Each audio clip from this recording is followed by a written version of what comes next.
प्रणयं भर्गो देवस्य धीमहि धियो यो नः प्रचोदयात्। वंशी विभूषितकरान्नवनीरदाभात् पीताम्बरादरुणबिम्बफलाधरोष्ठात् पूर्णेन्दुसुन्दरमुखादरविन्दनेत्रात् कृष्णात् परं किमपि तत्त्वमहं न जाने। वन्दे राधापदाम्भोजं ब्रह्मादिषुर्वन्दितं यत् कीर्तिं कीर्तनेनैव पुनाति भुवनत्रयम्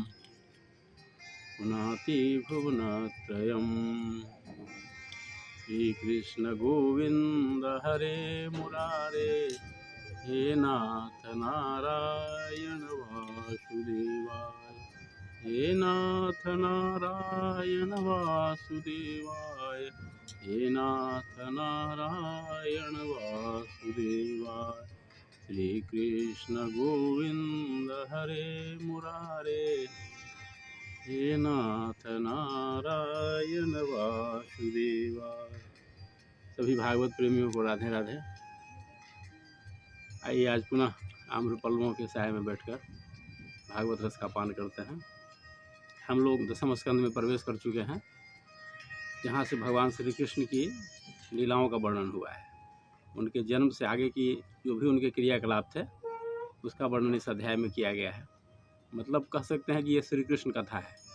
आमतौर पर भागवत का मतलब लोग कृष्ण कथा से ही समझते हैं, जबकि भगवान व्यास ने बहुत विस्तार से लिखा है। तो 1 से लेकर 9 स्कंद तक का हम लोग श्रवण तक का जो कथाएं हैं, 1 से 9 तक की जो कथाएं हैं उनका हमने श्रवण कर लिया। अब आम लोग की नज़र में कृष्ण कथा 10वां अध्याय से शुरू 10वां स्कंद से शुरू होता है, तो इसी को लोग भागवत मानते हैं। खैर जो भी हो, ये 10वां स्कंद है और भगवान कृष्ण की कथाओं का आरंभ यहीं से होता है। ऐसा कहा जाता है कि राजा परीक्षित को सुखदेव परमहंस जी ने कथा सुनाया 9 स्कंद तक ही, और 10वें स्कंद से भले सामने सुखदेव जी परमहंस जी बैठे हुए थे, लेकिन 10वें स्कंद की कथा भगवान कृष्ण ने स्वयं कही थी। ऐसा विद्वानों का मत है, शास्त्रकारों का मत है कि ये जो कथा श्रवण हम कर रहे हैं, ये सुखदेव जी ने न कह करके सुखदेव जी के मुख से भगवान श्री कृष्ण ने स्वयं कथा कही थी राजा परीक्षित को। तो इसलिए इसका बहुत ज़्यादा महत्व है। जितना पढ़िएगा उतना अच्छा, उतनी अच्छी बात। तो हम लोग श्रवण कर रहे थे गर्गाचार्य जी के द्वारा जो लिखा गया है कि ब्रह्मा विष्णु महेश सब कोई गए थे भगवान श्री कृष्ण जो परम धाम के स्वामी हैं, अनंत कोटि ब्रह्मांड नायक हैं, उनके निवास पर गए। तो चंद्रानना सखी ने, जिनके हाथ में एक बेंत था और वे द्वार पर खड़ी थी, उन्होंने पूछा कि तुम कौन से ब्रह्मा हो। तो ब्रह्मा जी के लिए ये बिल्कुल नया प्रश्न था, क्योंकि वे तो अभी तक यही समझ रहे थे कि पूरे ब्रह्मांड के स्वामी हम हैं, और उनको नहीं पता था कि अनेक ब्रह्मांड हैं। तो चंद्रानना सखी ने जब पूछ रही थी कि तुम कहाँ से आए हो, कौन से ब्रह्मा हो, तो वे नहीं बता पाए। तो चंद्रानना सखी ने उसे डांटा भी, क्या कि तुम कैसे आए जी, तुमको पता नहीं है कि तुम किस लोक से आए हो। तो भगवान विष्णु ने बात को संभाला और कहा था कि जिस लोक में भगवान ने वामन अवतार लिया था उस लोक से हम आए हैं। तो यही उन्होंने कहा था कि कश्याण्डस्याधिपा देवाः यूयम सर्वे समागता, किस ब्रह्मांड से आए हो। तो जब ब्रह्मांड जी नहीं बता सके तो उन्होंने इसकी व्याख्या भी की, बात को समझाई भी कि ब्रह्मांड मेकम जानन्ति यत्र जातस्तथा जनाः मस्काश्च यदान्तस्था औदुम्बर फलेषु वै। इसका ये मतलब यही है कि जैसे गूलड़ के फूल में, गूलड़ के वृक्ष में अनेक गूलड़ होते हैं, और जिस कीड़े का जन्म एक गूलड़ के अंदर होता है, इस बात को गौर से सुनिए, तो जिस कीड़े का जन्म उस एक गूलड़ के फल के अंदर होता है, वह तो उसी को अपना ब्रह्मांड समझ रहा है। उससे ज़्यादा की बात वो जान ही नहीं सकता है। उसी के अंदर उसका जन्म हुआ है, उसने कुछ देखा ही नहीं। यही स्थिति थी ब्रह्मांड। जिस ब्रह्मांड के ये ब्रह्मा जी थे, वे सोचे कि इसके अलावा कोई ब्रह्मांड है ही नहीं, हम तो इसी के स्वामी हैं। और चंद्रानना सखी जो परम धाम के स्वामी के द्वार पर खड़ी थी, उनको तो पता है कि अनेक ब्रह्मा यहाँ आते हैं मिलने के लिए, कोई 4 मुख वाले, कोई 10 मुख वाले, कोई 100 मुख वाले, अनेक ब्रह्मा हैं। और उन्होंने बताया कि देखो सामने जो बिरजा नदी है, बिरजा नदी के पार गोलोक धाम है। तो ब्रिजा नदी को पार करके गए थे। तो उन्होंने कहा कि देखो सामने जो ब्रिजा नदी है उसमें अनेक ब्रह्मांड तैर रहे हैं, तो हम कैसे जाने कि तुम किस ब्रह्मांड के हो।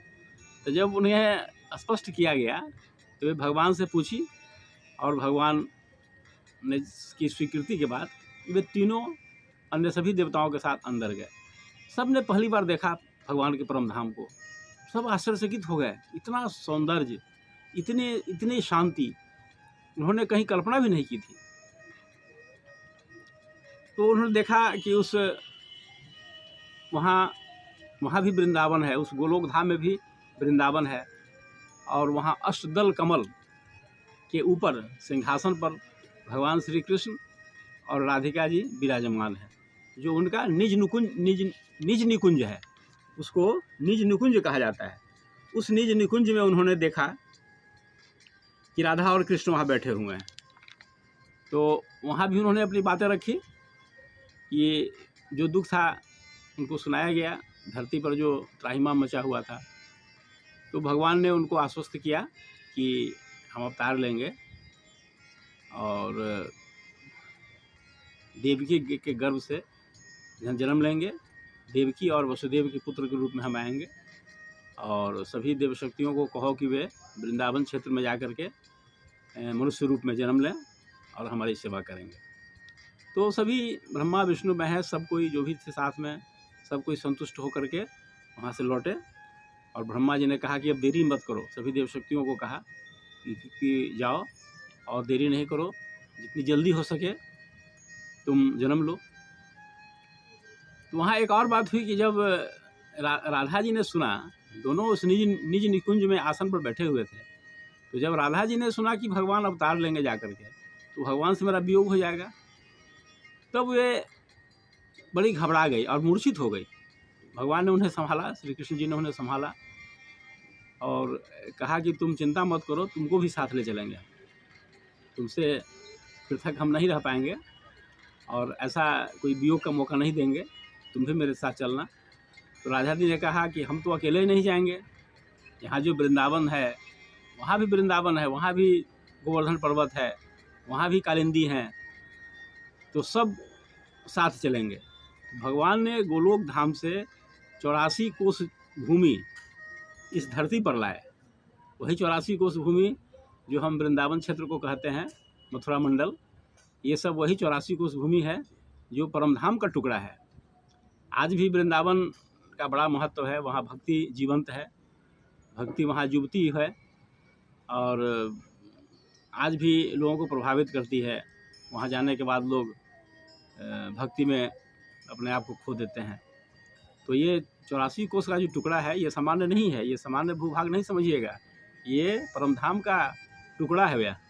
तो राधा जी के कहने से वह परमधाम का टुकड़ा आया, गोवर्धन पर्वत आया, यमुना नदी आई, सब कोई साथ आए, भगवान अपनी टीम के साथ उन्होंने इस धरती पर अवतार ग्रहण किया।